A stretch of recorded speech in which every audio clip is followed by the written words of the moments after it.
O propósito de Deus. O propósito de Deus dá significado à vida. Aliás, creio eu que é a única coisa, é o único fato que de fato dá sentido à vida, significado à vida, é o propósito de Deus. Mas milhares de pessoas estão vivendo neste mundo sem entender nada, não entendendo nada a respeito de propósito de Deus, né? Ele tem suas cogitações, seus pensamentos, e ele toca a vida baseado naquilo que ele pensa, naquilo que ele acha, e ele vai indo aos trancos e barrancos, não está vivendo, não tem significado, a vida não tem um sentido elevado. Então o propósito de Deus é precioso. Primeiro, ele dá significado à vida. E criou Deus o homem à sua imagem, a imagem de Deus o criou, macho e fêmea os criou, e Deus os abençoou. Então aqui nós temos o primeiro momento em que o propósito de Deus começa a aparecer. Primeiro, Deus os abençoou. Deus abençoou a cada um de nós na nossa criação, no nosso nascimento, na nossa existência. Demonstrando assim que Ele é a fonte de todo o bem, toda a realização, de todo o sucesso da vida. Então é o primeiro momento, quando Deus faz o homem, segundo a sua imagem e semelhança, e os abençoou. Aqui está tudo. Depois a gente vai ver lá no Novo Testamento, Efésios capítulo 1, verso 3, que diz que Deus nos abençoou com toda a sorte de bênçãos nos lugares celestiais em Cristo Jesus. Então muita coisa que a gente está pedindo para Deus fazer, Ele já fez. A gente só está precisando descobrir, né? Viver, tomar posse, porque na realidade Ele já fez. A gente pede de Deus para abrir porta que Ele já abriu, pede para Deus abençoar o que Ele já abençoou, né? Pede para Deus falar enquanto Deus está falando e a gente não está prestando atenção. A gente é assim mesmo. Deus é misericordioso, Ele sabe que a gente está aprendendo, né? E vamos aprendendo e crescendo. Propósito de Deus dá dignidade. Deus, ao criar o homem, lhe deu, ou deu-lhe um jardim para cuidar, revelando a dignidade do trabalho. O propósito de Deus era dar significado à vida. O trabalho foi um desses itens que Deus agregou à existência. O homem precisava de trabalhar naquele tempo para existir, não. Para fazer acontecer as coisas, não. Trabalhar como uma terapia, trabalhar como uma atividade para desenvolver as faculdades mentais, para exercitar, mas não era absolutamente um trabalho cansativo, monótono. Na realidade, quando o pecado entra na história, aí o pecado vai transformar o trabalho em algo árduo, que vai demandar esforço, suor, né? Você vai enfrentar espinhos, abrolhos, você vai ter que lavrar uma terra dura, seca, revolver a terra, tudo isso vai demandar cansaço, calos na mão, mas até que o pecado viesse a acontecer, o trabalho era como diversão, né? Como uma terapia. Então, o Senhor tomou o Senhor Deus o homem e o pôs no jardim do Éden para o lavrar e o guardar. Mas o homem nasce para o trabalho, como as faíscas das brasas se levantam para voar. Então qualquer pessoa que tente evitar o trabalho, ele vai entregar-se à ociosidade. E a ociosidade anula sua dignidade, anula sua capacidade de ser, de existir, de produzir. E quando a pessoa, eu me lembro da minha época, eu comecei a trabalhar como empregado de carteira assinada com 14 anos de idade. Você ganha outra dignidade, outra honra, as pessoas te olham diferente e você se sente diferente. Né? Você sabe que você está trabalhando, você está ocupado, isso te dá um status, né? Se naquela época em que eu estava com meus 14 anos, lá no setor Coimbra, em Goiânia, onde eu fui criado, às vezes a gente, mesmo moleque, 14 anos, mas ficava até tarde na rua com amigos e tal, vezes conversando ali, sentado na calçada, na casa de um outro amigo, tinha que voltar para casa, às vezes já meia-noite, 11h30. E a polícia naquela época, os policiais davam uma boa batida ali naquela cidade de Goiânia. E às vezes eles paravam a gente. Quem é você? Diz, eu sou fulano de tal. Mora onde? Moro logo aqui. O que você faz? Eu trabalho. Onde você trabalha? A primeira coisa que os policiais perguntavam, diziam, aonde você trabalha?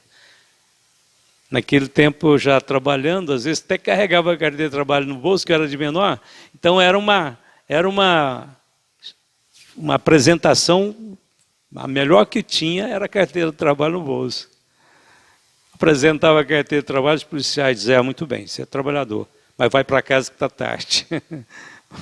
Volta rapidamente para casa que não é hora de ficar na rua. Obrigado, tudo bem.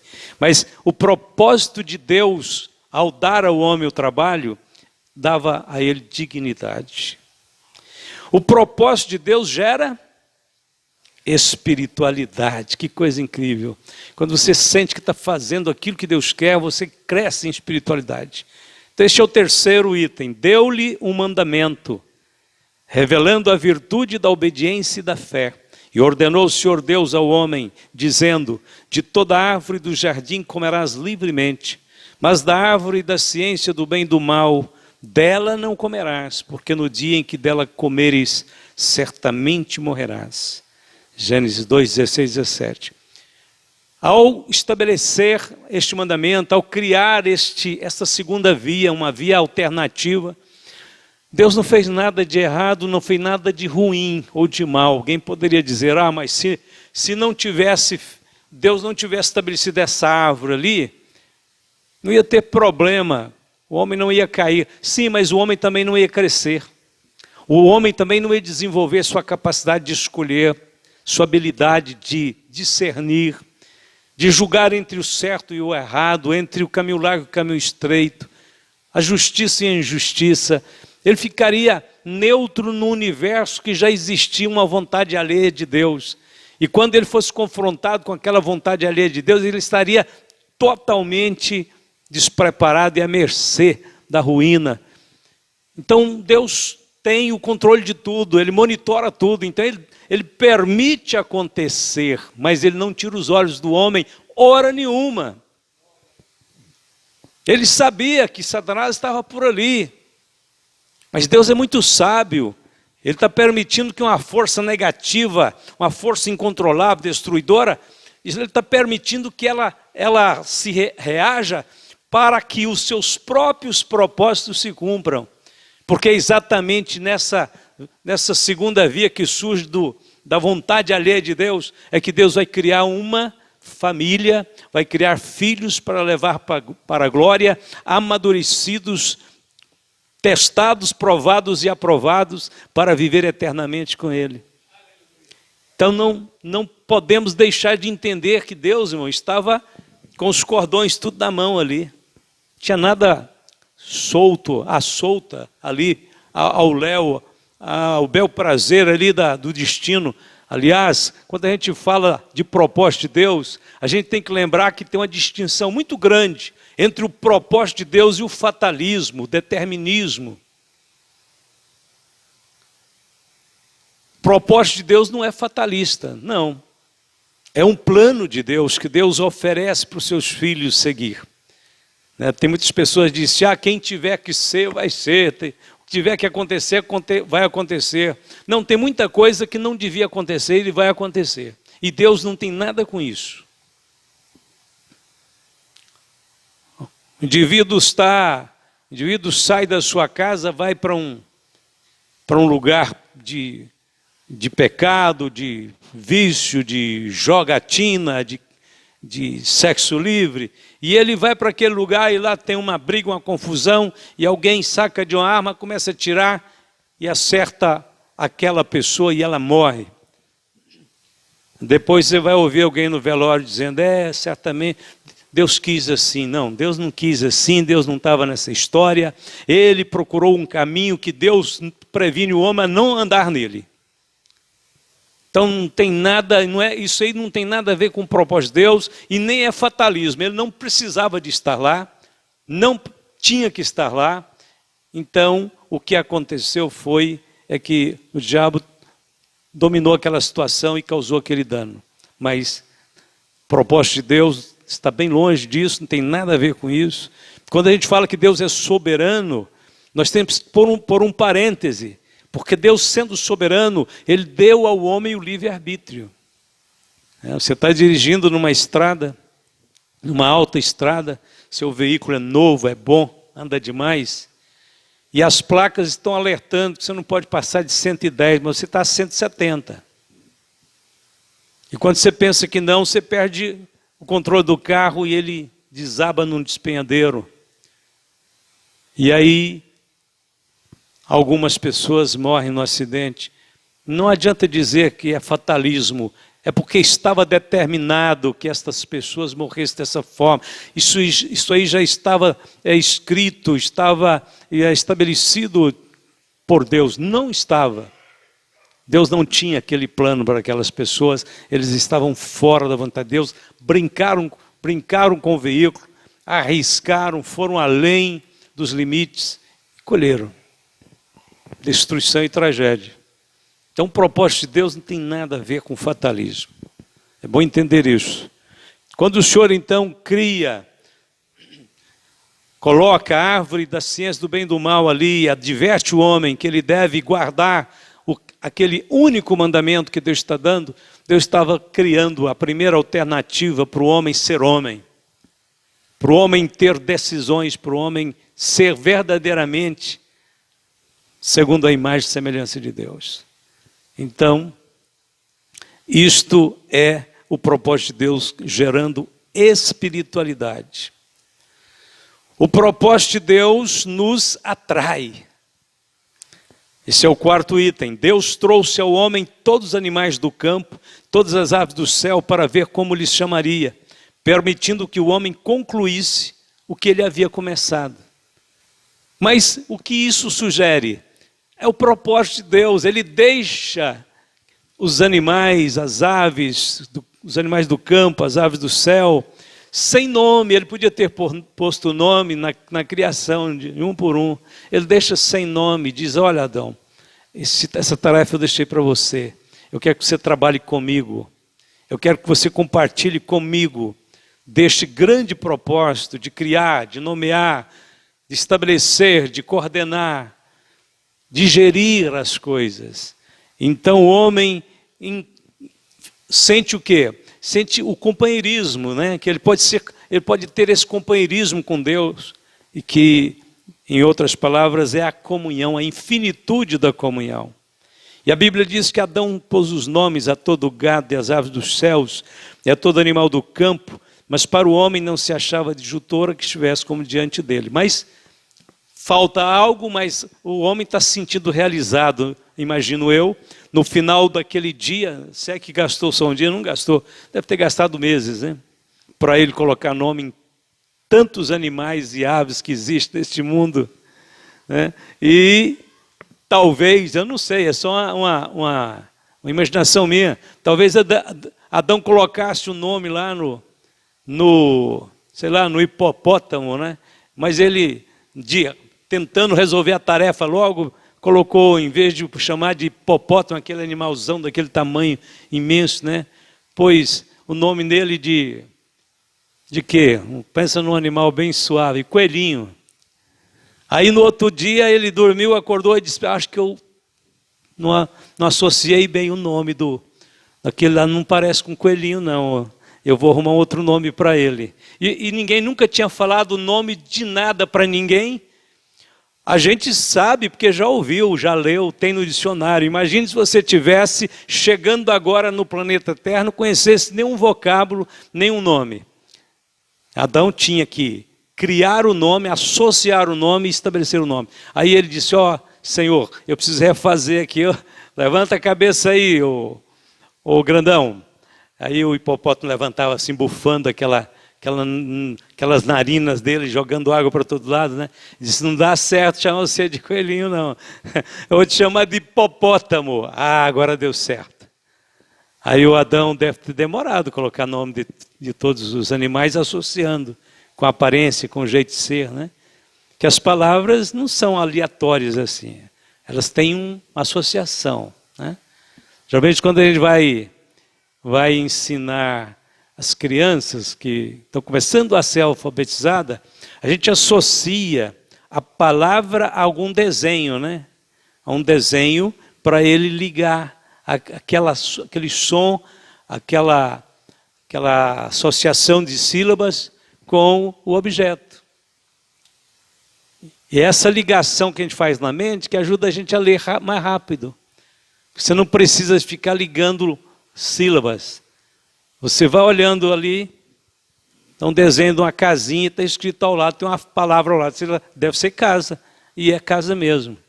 Logo você aprende a falar aquela palavra sem mais pensar duas vezes.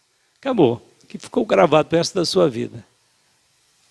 Então os nomes dos animais eram colocados por Adão.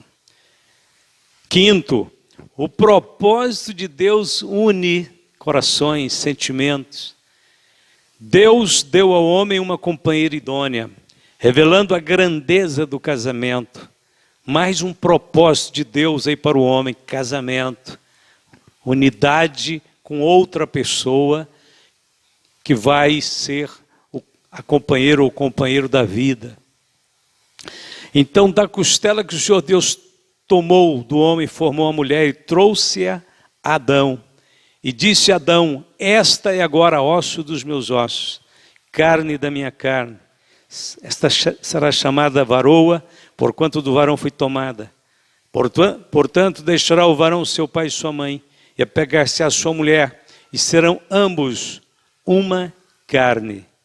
O mesmo Deus que de um fez dois, também pode fazer de dois um.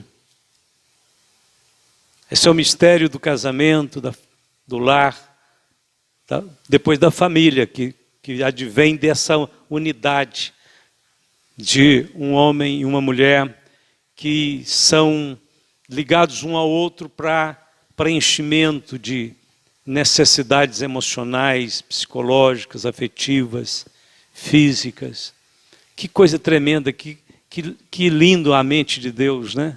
Como Deus desenha as coisas, como Deus esculpe cada paisagem, cada cor, cada flor, cada montanha, cada bacia de águas límpidas, cada fonte de águas, e como Deus faz também para o homem, né? As coisas acontecerem. Sexto, o propósito de Deus capacita. Aqui tem estudo para muitos dias. O propósito de Deus capacita. Finalmente dirigiu-se ao casal e deu-lhes as seguintes ordens. Frutificai e multiplicai-vos, e enchei a terra, e sujeitai-a, e dominai sobre os peixes do mar, sobre as aves dos céus, e sobre todo animal que se move sobre a terra. Gênesis 1, 28. As ordens divinas não são fardos pesados, mas provas de que Deus capacitou o homem para grandes tarefas. Deus nunca manda o homem fazer algo para o qual ele não foi capacitado. Deus não faria isso, ele seria injusto. Então, quando Deus diz para o homem: frutifique, multiplique, enche a terra, sujeite tudo, domine sobre tudo, é porque ele já tinha colocado dentro do homem capacidade para liderar, administrar, frutificar, multiplicar, encher a terra. Encher a terra não é só gerar muitos filhos, não. Encher a terra aqui, Deus está falando de coisas muito profundas. Há um propósito no coração de Deus de que um dia a terra seja cheia da sua glória. Se você for dar uma olhada, uma busca na Bíblia, descubra na Bíblia quais são as coisas que Deus pretende fazer com que elas encham a terra. Uma delas é a glória dele. Deus queria também que os homens enchessem a terra, mas Ele quer que sua glória enche a terra. Ele quer que a sua palavra encha a terra. A Bíblia diz que Ele quer que a sua palavra esteja de mar a mar, vá de mar a mar. E a Bíblia fala de um tempo em que a palavra de Deus será escassa, em que os homens irão do Oriente ao Ocidente atrás da palavra e não acharão. Aí estou pegando uma palavra aqui, outra acolá, só para mostrar que tem tantos sentidos, tantas coisas. Mas vamos voltar a pensar sobre essa terceira frase aí: as ordens divinas não são fardos pesados, mas provas de que Deus o capacitou para grandes tarefas. Isso tudo está incluído no propósito de Deus que capacita. Quando Deus chamou Saulo, ainda era o Saulo de Tarso,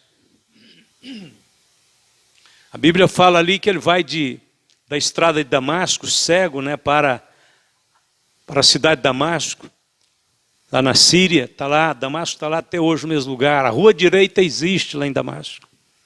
Casa de Judas. Certo, era um amigo dele.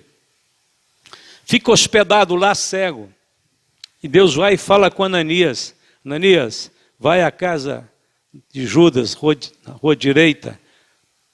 Você vai lá fazer uma visita para um determinado pessoa. Quem, Senhor? Saulo de Tarso. Senhor, esse homem tem cartas dos anciãos de Jerusalém para prender os teus aqui. Ele disse: não, ele é um vaso escolhido para mim. Ele vai levar meu nome diante dos reis da terra. Vai lá orar por ele, vai lá falar com ele. Olha o propósito de Deus para o Saulo de Tarso, que depois seria chamado de Paulo mesmo, Você conhece a história. Depois que Ananias então fala com ele, chama ele de irmão, ora por ele, ele é cheio do Espírito Santo, os olhos dele são curados milagrosamente na hora.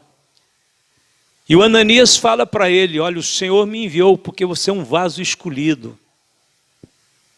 Deus te escolheu para levar o evangelho diante dos reis da terra.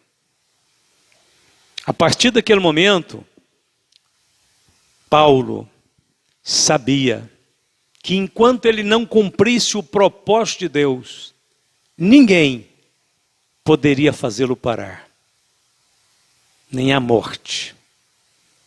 Inclusive ele teve, alguns acreditam que ele teve até morto mesmo, lá em Lista, Derbe, uma dessas duas, acho que é Lista, onde eles apedrejaram ele e arrastaram ele para fora da cidade, jogaram ele lá no lixo.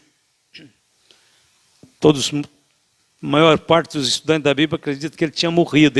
Os judeus não falhavam. Na hora que eles aplicavam o apedrejamento, eles não deixavam a pessoa viva. Morria mesmo. Igual fizeram com Estevão. Eles sabiam apedrejar para matar, sabe? Então eles apedrejaram, arrastaram Paulo, teve um tempo longo arrastando o corpo dele e jogando lá para fora da cidade, lá no depósito de lixo da cidade. Quando os irmãos chegaram, rodearam o corpo de Paulo, oraram por ele, ele voltou à vida. Alguns acreditam que naquele dia, naquela hora, ele foi no terceiro céu. Aquela visão que ele conta pode ter acontecido naquele estágio ali, em que ele provavelmente tenha morrido e ido ao terceiro céu e voltou. Por isso que ele fala: eu não sei se foi no corpo, fora do corpo. Ele não estava entendendo nada, porque ele estava apedrejado. Aí deixa eu explicar para os irmãos. Paulo viveu à luz deste propósito, o propósito de Deus para a vida dele. O propósito de Deus para a vida de um ser humano não tem nada a ver com a quantidade de anos que uma pessoa vai viver. Tem pessoas assim: eu estou cumprindo o propósito de Deus na minha vida, porque eu já cheguei com os meus 80 anos, então eu sei que eu já cumpri o propósito de Deus. Às vezes não. Jesus cumpriu o propósito na vida dele para o Pai com 33 anos. E quando ele cumpriu o propósito de Deus, ele disse: trago nas tuas mãos meu espírito. A gente tem que procurar se encaixar, se adequar ao propósito de Deus para a nossa vida. Porque você não terá problemas a hora que você cumprir o propósito de Deus na íntegra do que Deus quer, porque na realidade é assim mesmo, Ninguém sabe aqui quantos anos vai durar uma criança que nasceu agora aqui na igreja, né? Os pais têm os seus filhos, nós louvamos a Deus, oramos por ele todos os dias. É impensável até imaginar que Deus possa levar uma de nossas crianças, a gente quer vê-las crescer, virar adulto, virar homem de Deus, mulher de Deus e fazer muita coisa para Deus. Mas não é assim que a vida nos ensina. Existe alguns que viverão menos, outros viverão mais. Isso é relativo. O que importa é o seguinte: é ensinar para os nossos filhos que ele precisa de descobrir o propósito de Deus para a vida deles. Porque a hora que eles cumprirem o propósito de Deus para a vida deles, não importa se estão idosos, velhinhos ou ainda estão jovens. Se cumprir o propósito de Deus na vida, se Deus diz, aqui você fechou o ciclo que eu tinha para a sua vida, não vai ter nenhum problema de Deus recolher. Jesus estava com 33 anos, na flor da idade. Alguém vai dizer assim, morreu tão novo, tão jovem. Não, importante é se morreu jovem ou velho. Importante é se cumprir o propósito. Um escritor que escreveu sobre esse tema, o propósito de Deus, ele disse, olha, lamentavelmente, os cemitérios de toda a cidade é o lugar mais rico da cidade. Lá estão livros que nunca foram escritos, poesias que nunca foram falados, cânticos que nunca foram compostos, lá estão inventos que nunca foram fabricados, lá estão, tudo isso é uma riqueza inestimável, porque a pessoa não colocou para funcionar o propósito.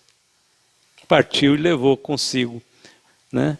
Levou consigo tanta coisa que podia ter manifesto de Deus a este mundo. Eu estou falando de Deus, né? Porque às vezes as pessoas manifestam coisas delas mesmas. Eu falo de Deus. O propósito de Deus é a glória dele, é o enchimento deste mundo da sua palavra, da sua glória. Então não leva nada do que Deus deu para você manifestar nessa vida, viu? Põe ela para funcionar. Porque quando Ele te chamar, nós não vamos levar nada de tão valioso lá para o cemitério, porque lá não vai valer de nada. Vale agora, enquanto a gente está exercitando a vontade de Deus aqui na nossa vida. Paulo, imediatamente ao receber o batismo com o Espírito Santo, ser batizado nas águas, já parte para a busca de Jesus. 3 anos na Arábia. Ele queria conhecer a Cristo profundamente. Volta da Arábia para Damasco. E a Bíblia diz que quando ele está lá em Damasco, os primeiros movimentos de Paulo é ir para a sinagoga pregar o Evangelho. Ninguém conhecia ele ainda. Aliás, ele ainda tinha todas as informações de um perseguidor, né? E quando ele começa a pregar, o povo fica confuso. Diz, mas não é esse que perseguia? Ele está defendendo agora. A Bíblia diz assim, logo ele começou a testificar. Pelo texto de Atos, mostra que antes de ir para a Arábia, ele já começou a pregar nas sinagogas lá de Damasco. Porque fala assim, logo começou a testificar de que Jesus Cristo era o Filho de Deus, o Salvador, era o Cristo. E aí, o que eles fazem? Eles querem matar Paulo. Eu acho que ele foi para a Arábia depois que ele sai de Damasco, dentro daquele cesto. Porque ele já tinha começado o ministério dele em Damasco. E eles querem matar. E a cidade de Damasco naquela época era toda fechada de muros e tinha portões pesadíssimos, que tinha trancas e tinha segurança. Então eles mandam fechar a cidade, porque eles sabiam que Paulo estava lá e eles querem matar Paulo.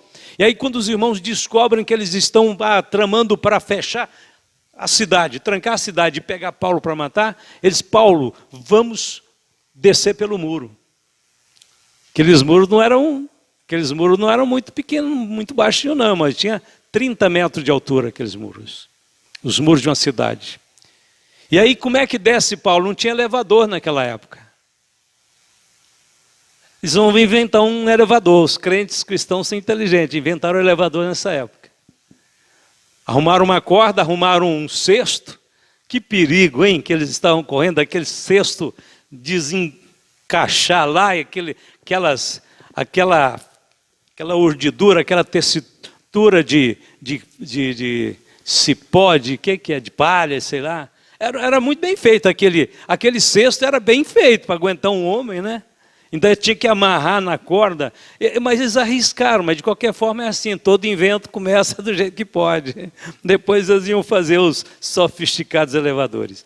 E disse, olha Paulo, é o jeito, você vai ter que descer. Vamos orando aí para chegar lá embaixo seguro, né? E a hora que chegar lá embaixo, ó,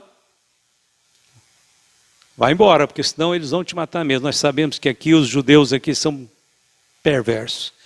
E aí o Paulo vai de noite, isso foi de noite, tudo difícil demais. Já pensou segurando o Paulo? Paulo, para não pesar nada, devia pesar uns 80 quilos, 70. Diz que ele era miúdo, mas 70 quilos eu estou pesando. Então qualquer um com um pouquinho mais de conteúdo pesa mais de 70, né? Eu acho que se nós for fazer uma enquete aqui, tem mais gente acima de 70 aqui do que abaixo de 70. Na época que todo mundo era muito magrinho, feinho, agora não, o povo ficou bonito, né? Que eu acho que ficaram bonitos, todo mundo formoso. Mas 70 quilos é os mais magros. Então, desce o Paulo, aí 2, 3, 4 segurando essa corda, olha, segura, não deixa eu soltar não. E Paulo segurando lá, irmãos, presta atenção aí, irmão, estou aqui já pendurado. E Paulo vai descendo. Imagina se eles não dão conta de segurar Paulo, ou o cesto começa a desmanchar, e vai descer Paulo. Não vai descer Paulo. Sabe o que vai descer? Vai cair primeiro os Coríntios por um lado, segundo os Coríntios por outro, Efésios, Filemão, Tito, vai cair Bíblia para todo lado, porque Paulo é que vai escrever isso ainda, ele não escreveu. Mas Paulo diz o seguinte, não, Deus tem um propósito. Eu vou descer seguro, porque eu ainda preciso escrever esses livros da Bíblia, eu preciso pregar o Evangelho, eu preciso ganhar muitas almas, então o propósito vai me proteger. Eu não pus isso aqui não, mas o propósito protege. Quando os apóstolos estavam dentro do barco e o barco estava sendo açoitado pelas ondas, e eles entraram em desespero, vamos morrer todo mundo, e acordaram Jesus desesperado, Jesus disse, o que é isso? É isso que, homens de pequena fé é esta? Que confusão é essa? Que bagunça é essa? Não, senhor, o senhor não está vendo, não se te dá que pereçamos. O que eles tinham que fazer?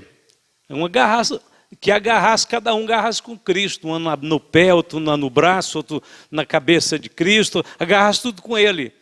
Não ia morrer ninguém, porque o Cristo não ia morrer afogado. O propósito do Cristo era morrer na cruz. Então Jesus fica indignado com eles, vocês não conhecem a Bíblia. O propósito ia protegê-los. Ninguém ia morrer agarrado com Cristo afogado. Este é o sentido do propósito. O propósito protege. O propósito capacita. Quando Paulo começa a escrever as cartas, a inspiração vem. Ele não preparou aquilo, ele não estudou aquilo. Ele não planejou aquilo. Eu acredito piamente que aquilo foi muito espontâneo. Num dado momento, Paulo diz, eu tenho que escrever para os irmãos lá de Corinto. Eu tenho que escrever. Me dá um papel. Aliás, como é que chamava o escritor de Paulo, amanuense de Paulo? Mércio, né? Tércio, corre aqui. Paulo não estava muito bom das vistas mais. Tem várias passagens que mostram. E não tinha óculos naquela época. Tércio, escreve aqui para mim, e tem que ser agora. Tem muita coisa para falar de uma vez aqui. Você vê que Paulo, quando vai escrevendo as cartas dele, tem hora que ele fala uma coisa aqui, mas vai explicar só lá na frente. É por isso que você tem que ler devagar a Bíblia. Tem hora que Paulo fala tudo que ele quer falar aqui, mas não fica claro, porque é muita coisa. Depois lá na frente ele retoma o assunto e explica devagarzinho. Tem hora que você lê só aquela parte que ele escreveu depressa, você fala assim, mas que trem difícil de entender. Estou entendendo mais nada na Bíblia. Não desiste não. Vai ter explicação, Paulo vai explicar depois. Então Paulo começava a escrever, mandar Tércio escrever, amanuense. E assim as cartas iam sendo produzidas pelo Espírito Santo. Vamos lá, a última parte do estudo. No propósito de Deus, vamos ler juntos? Não há limites para o nosso sucesso. Nós temos que acreditar nisso. Nós não estamos em busca de ser grande, de aparecer. Não é isso. Vai ser bem sucedido. em tudo que nós fizermos, em tudo que nós propormos realizar. Né? Deuteronômio 28:1, muito conhecido. E será que se ouvir, diz, a voz do Senhor teu Deus, tendo cuidado de guardar todos os seus mandamentos que eu te ordeno hoje, o Senhor teu Deus te exaltará sobre todas as nações da terra. Verso 13 lá. E o Senhor te porá por cabeça, não por cauda, só estarás em cima e não debaixo, quando obedeceres aos mandamentos do Senhor teu Deus, que hoje te ordeno para os guardar e fazer. Inevitavelmente, aquele homem, aquela mulher que tem compromisso com a palavra de Deus, em observar, em guardar, em obedecer, vai ser colocado numa posição de destaque, infalivelmente, porque é promessa de Deus, está dentro do propósito de Deus, abençoar o homem e a mulher obediente. Isso aí não precisa de interpretar, de fazer nada. Vamos lá, segundo objetivo aqui, o segundo ponto, no propósito de Deus, um único homem pode se tornar grande nação. Ora, o Senhor disse a Abraão, sai-te da tua terra e da tua parentela e da casa de teu pai para a terra que eu te mostrarei. E far-te-ei uma grande nação e abençoar-te-ei e engrandecerei o teu nome e tu serás uma bênção. O desafio de Deus para Abraão foi, sai-te da tua terra e da tua parentela, da casa de teu pai. Sai-te, vem andar comigo. Abraão era o homem mais improvável de se tornar uma grande nação, porque já era idoso, ele e a esposa já não podiam mais gerar filhos. E Deus diz que vai fazer dele uma grande nação. Então o Senhor toma aquilo que é improvável para que aquela pessoa não tivesse nenhum mérito naquilo. É o que Deus faz, é para que a graça resplandeça. Às vezes Deus tira todos os nossos recursos para poder operar em nós e nos mostrar que é Ele que está fazendo. Porque enquanto o homem tem um recurso, uma saída, um escape, ele vai dizer, eu consegui. Na última hora lá eu fui muito inteligente e dei conta de decidir a coisa. Não, você tem que chegar no seu limite e dizer, olha, se Deus não tivesse trabalhado ali, eu era perdido. Se Deus não tivesse mostrado uma saída, eu não sabia para onde ia. Eu não tinha saída. É isso que Deus está fazendo com Abraão, porque Ele quer uma nação que vai nascer do poder dEle, da providência dEle. Seguinte, vamos lá, terceiro. Dentro do propósito de Deus, o menor virá a ser 1000. O menor virá a ser 1000, e o mínimo um povo grandíssimo. Eu, o Senhor, a seu tempo farei prontamente. Isaías 60, verso 22. Isso aí tem muito a ver ainda com a criação da nação de Israel, que começa então com um casal estéril, né, idoso, e se tornará uma nação inumerável. O menor virá a ser 1000. De verdade, Israel é o exemplo, é o modelo desta promessa, muito certo. Mas isso aqui também tem a ver com a gente, pessoalmente. Às vezes você se sente pequeno, né? Diz, olha, minha estrutura, minha capacidade é muito pequena, sou muito reduzido. Mas Deus está dizendo, Ele pode fazer do mínimo, daquele que é mínimo, um grande povo. Preciso acreditar, né, que Deus fará no seu tempo coisas grandiosas através dos pequenos, dos que são mínimos. Deus pode. Dentro do propósito de Deus, o fraco diz, sou forte. Né? Lá está dizendo mesmo, eu sou forte. Forjai espadas das vossas enxadas e lanças das vossas foices, diga ao fraco, eu sou forte. É o propósito de Deus que nos sustenta, que nos dá esta base.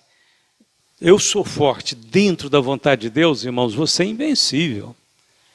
Um homem, um povo, uma nação, uma comunidade, uma família, buscando fazer a vontade de Deus, ela é invencível, não adianta, vai levantar inimigos para cair, vai levantar inimigos para fugirem. Deus disse, se saírem após vocês, atrás de vocês por 7 caminhos, por um caminho, por 7 fugirão. Vai cair. 1000 cairão ao teu lado, 10.000 à tua direita, mas tu não serás atingido. Vamos na quinta. No propósito de Deus, encontramos coragem e realização. Apesar disso, as pessoas que conhecem o seu Deus serão corajosas e farão grandes coisas. Daniel 11:32. Não tu mandei eu? Esforça-te e tem bom ânimo, não pasme, nem te espantes, porque o Senhor, teu Deus, é contigo por onde quer que andares. Josué 1:9. O Senhor fala com Josué ali na transição, na mudança de liderança de Moisés para Josué. Josué, é claro, Josué não estava pronto, preparado para ser o substituto de Moisés. Espera aí, irmãos. Moisés foi o maior líder que Israel já teve. E nenhum outro se comparou a ele naquela estrutura. Moisés foi lançador de fundamentos. A nação nasce pelo poder de Deus, mas na mão de Moisés. Moisés é quem lidera aquele povo que vira de um povo nômade para uma nação. Então Josué substituir Moisés, é claro que ele tremeu nas bases, né? Ele tremeu toda a estrutura dele, diz como, né? Onde eu poderei ser substituto deste grande homem de Deus? Como? Né? É impossível. Então, o que resta para Josué? Acreditar no propósito. Se Deus me colocou ao lado de Moisés, se eu fiquei o tempo todo servindo Moisés, se eu procurei andar com Moisés como um servidor fiel, a Bíblia diz que Josué, o mancebo, o jovem Josué, nunca se apartava da tenda. Moisés estava ministrando a Deus, lá estava Josué de lado, aprendendo, olhando, observando como que Deus trabalhava na vida de Moisés, como Moisés servia a Deus. Então ele disse, olha, o Senhor tem um propósito na minha vida, me colocou nisso aí. Poderia ser outro que estaria no meu lugar, mas sou eu. Deus quis eu aqui. Eu estou aqui para essa hora. Então o Senhor disse, não tu mandei eu, ou seja, eu não tenho um propósito na sua vida? Esforça-te, né?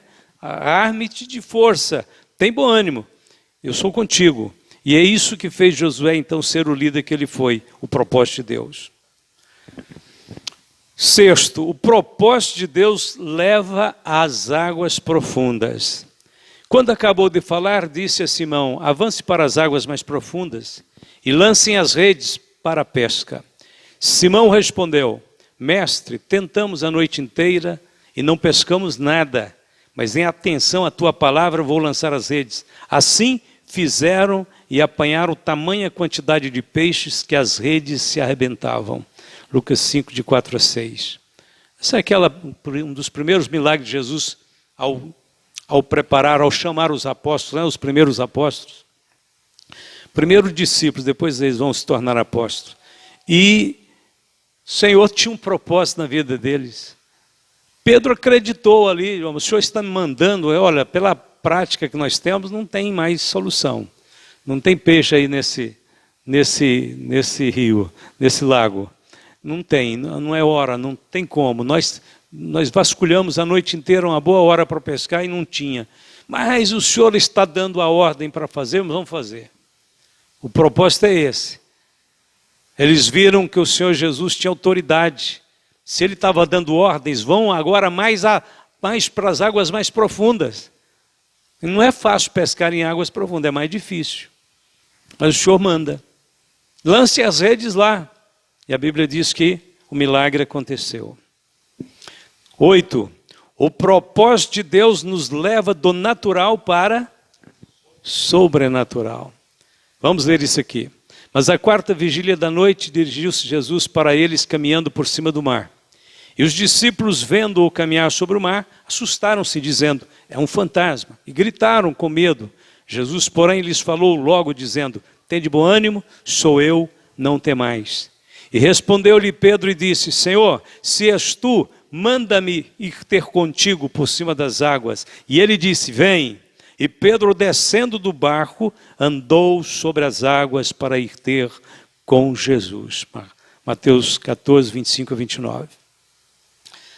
Deixa eu falar agora umas coisas aqui importantes. Olha, vou já para elas escritas. Primeiro, Jesus quer que você vá ao encontro dele. Só que tem um detalhe, quando você sair do barco, olha aqui. Primeiro, vamos ver juntos. Esqueça os amigos que ficaram para trás. Segundo, não dê atenção às ondas furiosas. Elas vão levantar. Terceiro, não observe as rajadas de vento a assoprar. Jamais olhe para baixo, que para baixo o perigo está aí. Não tem nada sólido debaixo do seu pé, é água. Agora o que você tem que fazer? Olhe somente para Jesus. A lição era muito elevada. Jesus de fato estava aí a ensinar para Pedro uma lição ali muito grande, muito forte, muito revolucionária. Todas as impossibilidades estavam presentes ali. Se você andar sobre as águas, Pedro, e a Bíblia diz que ele andou, né? Ele andou, foi ter com Jesus andando sobre as águas. Ah, mas ele começou a afundar. Mas ninguém jamais andou o tanto que ele andou. Você não andou nenhum passo ainda, não pode falar nada dele. Ele andou muitos passos. Ó, foi longe. Quantos metros ele deve ter andado ali? Eu acredito que ele andou. Essa igreja inteira aqui. Mas ele afundou. Mas eu quero ver quem anda. Me mostram o que dá conta de andar sobre as águas. 20 metros aí. Não anda nem centímetros. Ele andou. Jesus disse, vem. Ele foi. Tinha fé no coração de Pedro? Tinha. Não estava bem formada. Não estava ainda amadurecida. Não estava ainda burilada. Mas que tinha. Que Pedro era um homem potencialmente que ia se tornar um grande apóstolo, ia mesmo. Não adianta subestimar no irmão, às vezes tem os seus pequenos defeitos, as suas falhas, e a gente acha que aquele é o fim, né? Não tem jeito, não tem jeito. Pedro saiu dessa estaca zero de volúvel, de temeroso, de duvidar, a esse estágio de andar sobre as águas. Ele afundou. Não, mas Pedro vai andar sobre as águas não é só uma vez na vida, não. Ele vai andar muitas vezes. O propósito de Deus gera um ministério de milagres. Jesus gostou da ousadia de Pedro e levou a experimentar o sobrenatural. Olha, foi Pedro quem pregou aos milhares no dia de Pentecoste e levou mais de quase 3.000 almas para o batismo. Foi Pedro quem pregou aquele grande sermão. Aquilo era andar sobre as águas. Pedro curou o paralítico na porta do templo, um homem que era aleijado desde o ventre da mãe. Levanta e anda, que eu tenho te dou. Em nome de Jesus Cristo Nazareno, põe-te em pé, levanta e anda. A sombra de Pedro curava os enfermos em Jerusalém. As pessoas vinham das cidades circunvizinhas, colocavam os enfermos aonde Pedro ia passar, para que pelo menos a sombra de Pedro tocasse nos enfermos. Eles eram curados, milagrosamente. É Pedro andando sobre as águas. Pedro curou o paralítico Enéas. Lá em Atos 9, antes de ir para a casa de Cornélio, Pedro mandou esse paralítico levantar e andar. Pedro, antes de ir ainda para a casa de Cornélio, ressuscitou a Dorcas. Ia andar sobre as águas. Estava morta. Pedro disse, Dorcas, volta. Você precisa de ficar mais um pouco aqui com essas irmãs que te amam. Volta agora. E a Dorcas ressuscitou. Pedro recebeu o livramento da prisão pelo ministério do anjo do Senhor. Atos 12, de 6 a 11. Que coisa incrível. Que coisa tremenda. Pedro tinha uma afinidade com aqueles anjos ali que andavam em Jerusalém. Andou com eles, andou com eles pela cidade, pela prisão inteira, passeou com eles para muitos lugares. Conclusão. Você só existe porque Deus quis que você existisse. Então há um propósito. Só de você existir já é certo que Deus está levando à frente um grande propósito. A sua vida é um propósito de Deus. Você foi feito por Deus e para Deus. Enquanto não compreender isso, jamais verá o sentido da vida, na vida. Jamais verá sentido na vida. Nunca tente usar Deus. Deixe Deus usá-lo para os seus propósitos eternos. Deus não é apenas o ponto de partida. Ele é o início, o meio e o fim de todas as coisas. Paulo disse lá para os irmãos, para os atenienses, porque nele vivemos, nos movemos e existimos. Então não tem jeito de fugir do propósito. Entende? Então é isso. Paulo disse, eu vou pregar hoje, vou pregar amanhã, vou para Jerusalém, que seja para ser preso, que seja para morrer, eu vou, porque o propósito de Deus está na minha vida. Então eu irei. Nele eu estou vivendo, nele eu movo, nele eu existo. Pense aqui, a história que eu vou contar. A maior competição de todos os tempos. Tem 200 milhões de atletas. E é dada a largada. Os 200 milhões de atletas saem disparada para atingir o alvo, para ir no lugar da chegada. A corrida é muito rápida, porque o percurso que eles vão fazer é muito curto. É de centímetros apenas. E naquela corrida feroz, tremenda, 200 milhões, só um poderá ganhar aquela competição. Os demais, todos os demais, perderão a oportunidade de existir. Um único só conquistará o direito de existir. Porque o alvo que ele tem que atingir é exatamente o lugar da vida. E a corrida que vai durar segundos, minutos, segundos, começa. E olha, a corrida é tremenda porque tem atletas de alta performance. E a gente está lá no meio. Eu estava nessa corrida, você esteve nela também. Todos nós estivemos nessa corrida e éramos um entre 200 milhões. Tem alguns que dizem que chega a 500 milhões de atletas. E nós éramos um. Quando eu era jovenzinho, rapaz, adolescente, na escola, eu quis entrar na educação física, na aula de educação física, eu entrei no grupo do atletismo. Mas eu não era, né, lá muito adequado para muita competição de atlética. Os atletas geralmente têm perna comprida, né, para pular alto, para correr depressa. Minha perna nunca foi comprida. Mas mesmo assim eu ainda conseguia fazer algumas coisas. Mas com certeza, no meio de 200 milhões de atletas correndo lá na São Silvestre, lá em São Paulo, com certeza eu não ia conseguir chegar em primeiro lugar, nunca.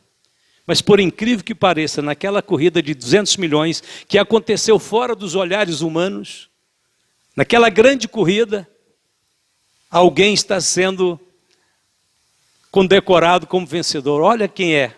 Quem era? Você, eu. Nós chegamos na frente de 200 milhões. Se outro tivesse passado na sua frente, chegado na sua frente, você não existia aqui hoje. Sabe quem existia? Uma outra pessoa, de um olho diferente, de uma cor diferente, de um temperamento diferente. Você não existiria, mas você chegou e por isso que você conquistou o direito de existir. Porque lá no útero da sua mãe você chegou no lugar da vida. Mas tinha 200 milhões competindo com você. E o único lugar que tinha era para um, foi para você. Então você já nasce vencedor. Se você não fosse vencedor, você não nasceria.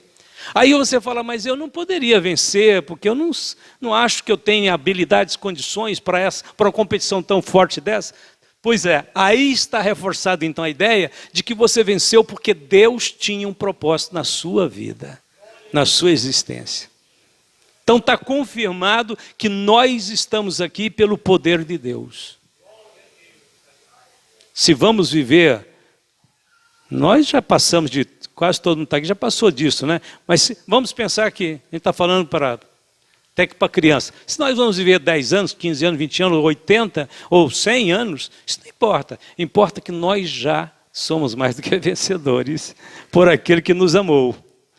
E olha que essa corrida, depois ela vai se repetir, que é a corrida da fé, né? Paulo disse, nós corremos para alcançar uma coroa incorruptível. E estamos correndo e já somos mais do que vencedores. Paulo diz, somos nele mais do que vencedores. Mas tudo isso nele. Porque na nossa força nós não chegaremos a lugar nenhum. Então se estamos aqui porque somos o fruto do propósito e do poder de Deus. Amém? Vamos curvar a cabeça. Querido Pai, nosso Deus, adorado, bendito é o teu nome, Senhor. Porque estou olhando, Senhor, para meus irmãos, todos eles são os vencedores desta grande corrida, que o Senhor planejou para a vida, para a existência, para o ser. Obrigado, meu Deus. Agora te louvamos, te exaltamos, porque nós estamos servindo a Ti, contemplando a grandeza do Seu nome, entendendo as maravilhas da Tua palavra. Obrigado, meu Deus, pela vida de todos os meus irmãos. O Senhor chamou para estar nesta grande obra espiritual do reino de Deus, somando, sendo como Paulo, como foi com Pedro, como foi com todos os apóstolos. Aqui estamos nós servindo a Ti, fazendo notório o poder do Teu Evangelho, anunciando a Sua palavra, fazendo, Senhor, com que o mundo conheça que só o Senhor é Deus, que só o Senhor pode dar a vida eterna. Pai, em nome de Jesus, abençoe, console os corações, fortaleça a vida de todos que têm ouvido a Tua palavra nesta hora, que o Senhor possa dar, Senhor, a Tua bênção e toda tristeza, angústia, fraqueza possa ser repreendida nesta hora e o nome de Jesus possa resplandecer sobre o coração e a mente de cada irmão. Em nome de Jesus nós te pedimos e te agradecemos hoje e sempre. Todos podem dizer amém, e amém. Deus abençoe vocês. Quinta-feira tem mais e sábado culto e reunião de obreiros na igreja. Está terminado em nome de Jesus.